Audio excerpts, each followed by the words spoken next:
Media dictionary के मित्रों ने जिस विषय पर प्रश्न रखा है वह प्रश्न आज के दौर में बहुत ही महत्वपूर्ण है। वर्तमान समय में नागरिक संगठन क्या है और क्या सक्रिय हैं, उनके सामने क्या चुनौतियां हैं। अब एक तो मेरी समझ में पहले प्रश्न यही आता है कि ये नागरिक संगठन क्या है। पॉलिटिकल पार्टी, राजनीतिक दल भी नागरिक संगठन होते हैं, जो अन्य प्रकार के एनजीओ हैं वो भी नागरिक संगठन होते हैं। तो ये नागरिक संगठन क्या है? नागरिक संगठन के नाम पर और एक नया शब्द आजकल जो चल रहा है दुनिया में, वो है सिविल सोसाइटी।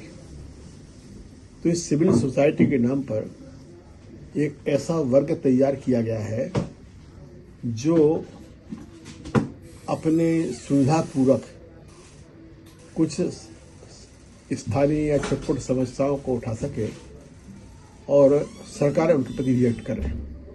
यानी एक श्रेष्ठी वर्ग की आंतरिक एकता और संवेदनशीलता का पर्याय है।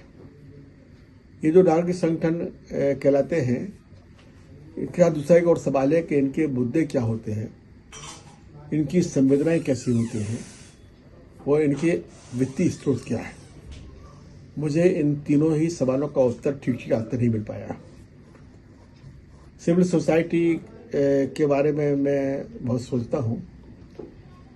तो अगर मान लीजिए कुछ पढ़े लिखे लोग ही सिविल सोसाइटी हैं, तो क्या बकाया सारे जो अनपढ़ समाज है या गैर पढ़ा लिखा समाज है, वो क्या इसलिए अनसिविल हो गया, अनागरिक हो गया कि वो पढ़ा लिखा नहीं है? और इसी प्रकार के श्रेष्ठी वर्ग का एक अपना हथकंडा और तरीका है। दूसरा, उनके जो मुद्दे होते हैं वो मुद्दे भी सामान्य व्यक्ति के साथ या का कोई रिश्ता नहीं होता है।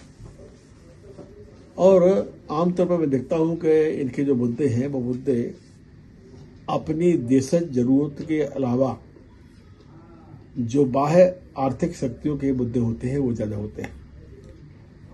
तो इसलिए इस नागरिक संगठनों के बारे में अलग प्रकार हमारा सोच है।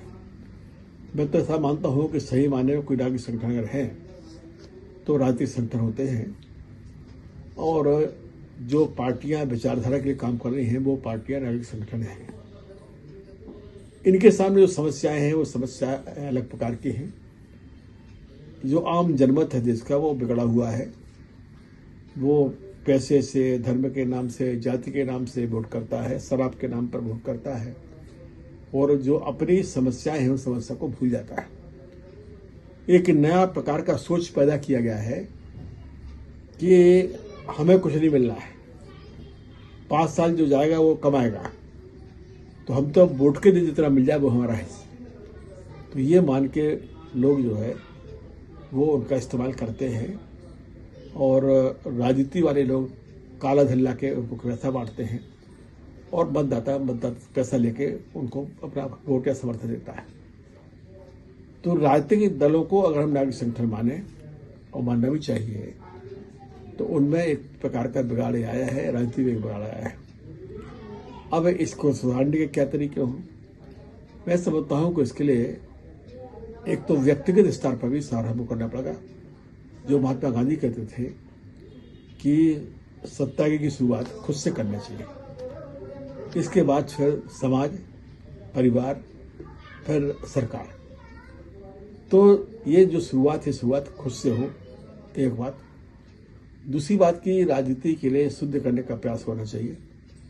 हमारे यहाँ देश में एक और बड़ी कमजोरी आई है कि जो अच्छे लोग रहते हैं, पढ़े लिखे लोग हैं, ईमानदार लोग हैं, इनने अपने आप को सियासत से दूर कर लिया है।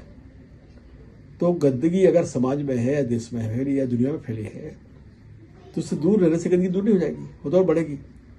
तो आपको गंदगी में घुसना पड़ेगा, साफ करना पड़ेगा। तो ये दायित्व भी अब नागरिक संगठनों के लिए, राजनीतिक दलों को निभाना चाहिए, और यह आज की आवश्यकता है।